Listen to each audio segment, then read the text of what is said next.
What are we gonna do tonight, O.C.G? Well, the same thing we try to do every night, Bertram. Take over the world. I mean, YouTube. Take over YouTube. Ladies and gentlemen, boys and girls, welcome to Obsessive Compulsive Gaming. I am the Obsessive Compulsive Gamer, joined once again by my faithful manservant / fucktotem Bertram, and this is my review for Shing.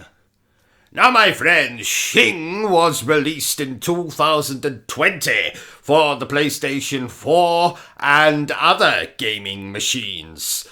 But this review, my lovelies, is actually for the PlayStation 5 version that released quite recently. And before you ask, there is no bloody difference between the PlayStation 4 and the PlayStation 5 version. Not that I noticed. You see, I did recently lose my glasses. And bizarrely, 2 pairs of my underpants. So, what is Shing? Well, I'm so glad you asked, dear viewer. Now, most people would call this game a beat-em-up, but I would call it more of a hack-and-slash game. And those of you familiar with my brief career as a serial killer will know that I'm quite fond of a bit of hacking and slashing. What I'm also fond of is anime-style opening cutscenes, and Shing does not disappoint in that regard. This allows us to appreciate the art style of the game, and more importantly, the female characters in the game with their heaving bosoms. This cutscene raises the game above the usual indie efforts that end up on the PlayStation Store. Case in point, there is a game for sale on the PlayStation Store where you play as a slice of bread. A bloody slice of bread. Not even a sandwich, just a single piece of bloody flipping bread. Clearly, the developer of Shing had some money to play with. Unlike some people I know, myself, like, subscribe, give me money. So, plot. Something steals something. So it's up to our band of somethings to get back the something from the something that stole it. So we travel through something levels, hacking and slashing with a something fight at the end of each level. Make sense? Splendid! Just think of it like old school beat-em-ups like Golden Axe or Streets of Rage. On a side note, I play beat-em-ups the same way that I make love to my wife in the dark. Just hit every button randomly and hope that something happens. On that note, might I advise, never make love in the dark. I fell off the bed once and totally forgot I'd left my Pomeranian Samuel on the floor until I had him surgically removed 3 days later. Moving on. So, what separates this from games like Streets of Rage? Well, the title is different for a start. Shing sounds absolutely nothing like Streets of Rage, though it does sound like someone with a speech impediment trying to say the word sing. Of course, a sense of humour. That's what Shing has, a very self-aware sense of humour.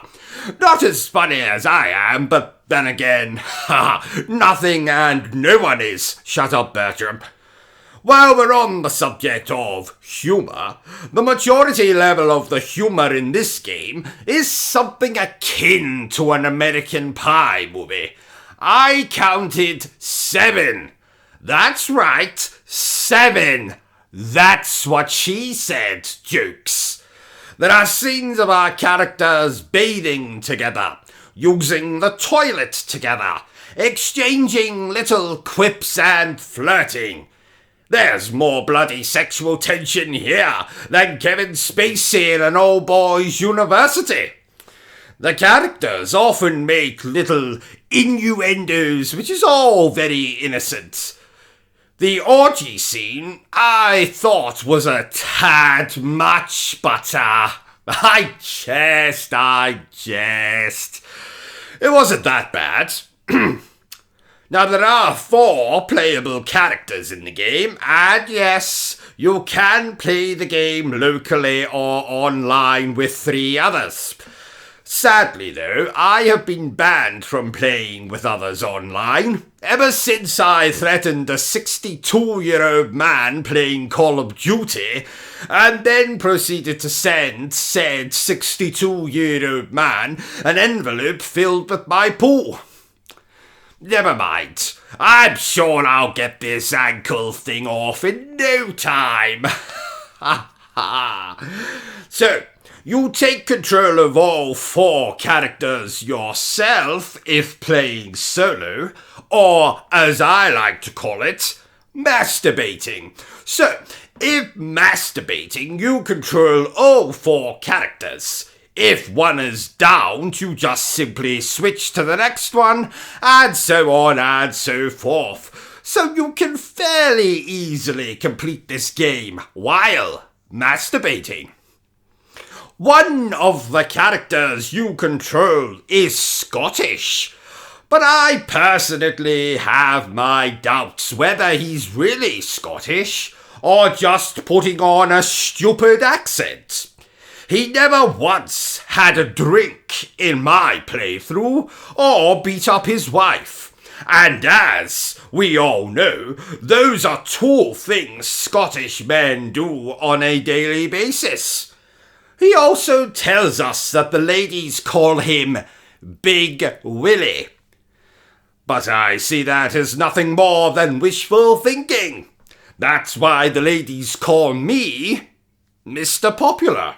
So, what else can I tell you, dear viewer?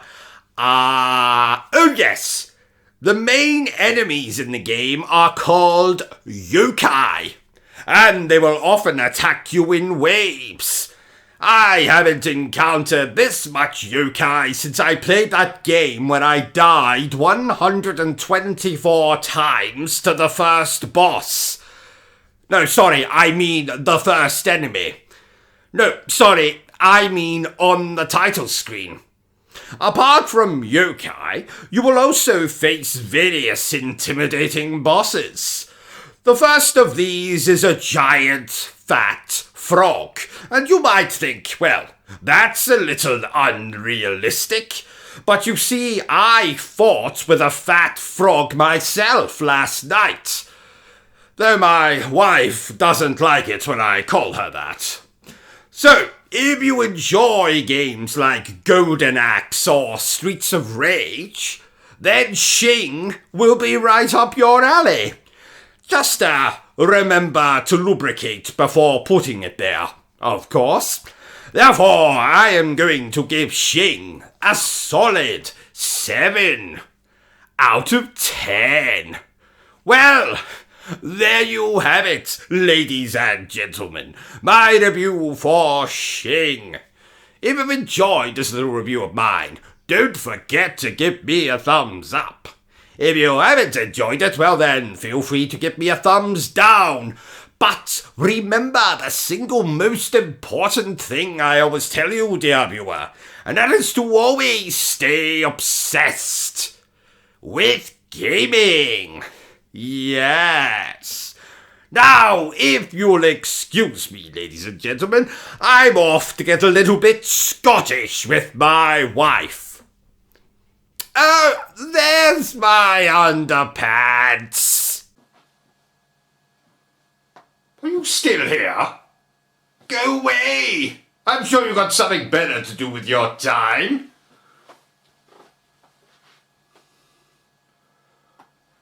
No, seriously. Piss off. Be gone. Au revoir.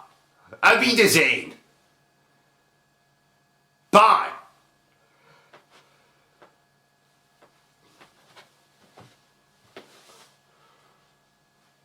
What in the hell is wrong with you? Go away. Vacate this space. Hit the cross at the top of the screen. The video is done. It's over. It's finito. It's caputo.